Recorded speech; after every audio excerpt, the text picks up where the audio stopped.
ഓണായ നമ്മൾ ട്രിവാൻഡ്രംകാർക്ക് കനാക്കുന്ന് കഴിഞ്ഞിട്ടേ ഉള്ളൂ പിന്നെ എന്തും. കാരണം ഇവിടെ അത്യാവശ്യം ലൈറ്റും കാര്യങ്ങളുമായിട്ടും പരിപാടികളായിട്ടും നടക്കുന്നത് ഇതിനകത്ത് വെച്ചാണ്.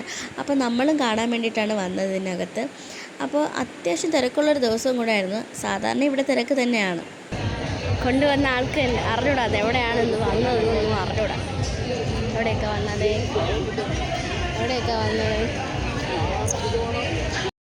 അപ്പോഴാണ് ഒരു കാര്യം കണ്ട് ഇർഫാൻ എന്താ പോകാതിരുന്നവരുടെ അടുത്തൊക്കെ ഇതാ പോയി തുടങ്ങിയിട്ടുണ്ട്. അങ്ങനെ താഴെ വന്നപ്പോഴത്തേക്കും അവിടെ നിശാഗന്ധി ആഴ്ചത്തിൽ എന്തോ നടക്കുകയാണ്. അങ്ങനെ നമ്മൾ അവിടെ നിന്ന് ഇറങ്ങി നടന്നിട്ട് നമ്മൾ അതാ ഇവിടെ നിന്ന് നോക്കുമ്പോഴത്തേക്ക് നല്ലൊരു വ്യൂ ഉണ്ട്. ഇത് നമ്മൾ താഴത്തെ എൻട്രൻസിൽ നിന്നുള്ള വ്യൂ ആണ്. നല്ല രസമുണ്ട് കാണാനായിട്ട്. റീലൊക്കെ കണ്ട് വൈറലായ ഒരു വീടുണ്ട്, അത് കാണാനാണ് മെയിനായിട്ട് വന്നത്. പക്ഷേ അങ്ങോട്ടത്തേക്ക് എൻട്രി ഒന്നും പറ്റുന്നില്ല, കാരണം ഭയങ്കര ക്യൂ ആണ് അവിടെ. കാരണം അവിടെ മൊത്തം ആളാണ്. അത് ഇത്തിരി റീലിലൊക്കെ ഇത്തിരി റീച്ച് ആയതുകൊണ്ട് അവിടെ ഭയങ്കര ആളൊക്കെ ഭയങ്കര കൂടുതലാണ്. അതൊന്നും കാണാതെ നമ്മൾ നടന്നു പോവാണ്. അപ്പോൾ ഇതാണ് ഇൻസ്റ്റയിൽ അത്യാവശ്യം റീച്ചായെന്ന് പറഞ്ഞ ഈ സ്ഥലം.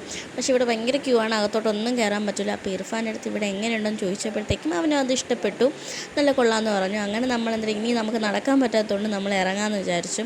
അങ്ങനെ ഇക്കതാ ഇതിലേ കൂടെ ഷോർട്ട് കട്ട് എടുത്ത് പോയിട്ടുണ്ട്. ഞാൻ പിന്നെ ഇതിലേ കൂടെ നടന്നു വേണം ഞാൻ പോവാൻ. അങ്ങനെ ഞാൻ ഇക്കാരുടെ അടുത്ത് അവിടെ എത്തി.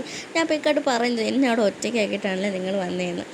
അങ്ങനെ നമ്മൾ നടക്കുകയാണ്. അപ്പോൾ ഇവിടെ പിന്നെ എൻട്രി ഫീസൊന്നും ഇല്ല കേട്ടോ, നമുക്ക് ഫ്രീ ആണ്, എല്ലാവരും കയറാം. പിന്നെ താഴെ പിന്നെ സ്റ്റാൾസും ഫുഡ് സ്റ്റാൾസും ഒക്കെ ഉണ്ട്. അതുപോലെ റൈഡും കാര്യങ്ങളൊക്കെ താഴെ ഉണ്ടെന്നാണ് തോന്നുന്നത്. നമ്മൾ താഴോട്ട് പോയില്ല, കാരണം പിള്ളേരെയും കൊണ്ട് നമുക്ക് നടക്കാൻ ഇത്തിരി ബുദ്ധിമുട്ടുണ്ടായിരുന്നു. അതുകൊണ്ട് നമ്മളെല്ലാവരും ഇറങ്ങാമെന്ന് വെച്ചു, കാരണം കുറച്ച് നടന്നപ്പോൾ നമ്മളെല്ലാവരും ക്ഷീണിച്ച്. അപ്പോൾ നമ്മൾ കയറിയ സമയത്ത് ഇത്തിരി മഴ പെയ്തു. അപ്പോൾ മഴ പെയ്തപ്പോൾ നമ്മൾ വിചാരിച്ചു നമ്മൾ നടക്കുന്ന സമയത്താണ് മഴ പെയ്യുന്നത്, ഇത്തിരി പാടായിരിക്കുന്നത്. അപ്പോൾ ഇറങ്ങിയപ്പോൾ ഇത്തിരി ചെറുതായിട്ട് മഴ പെയ്തു. അതുകൊണ്ടാണ് ഇർഫാൻ ഈ കൈ ഇങ്ങനെ എടുത്ത് വെച്ചിരിക്കുന്നത്. അപ്പം നമ്മുടെ കൂടെ വന്ന ഒരു അണ്ണൻ എന്താ ഇർഫാന് ബലൂണൊക്കെ വാങ്ങിച്ചു കൊടുത്തിട്ടുണ്ട്. അങ്ങനെ നമ്മൾ വീട്ടിലേക്ക് പോകാമെന്ന് വിചാരിച്ചു. അങ്ങനെ നമ്മളിതാ ഇറങ്ങിയിട്ടുണ്ട്. ഒരു ടാറ്റു കൊടുക്കും, ഞാൻ പറയില്ല. ടാറ്റു കൊടുക്കും.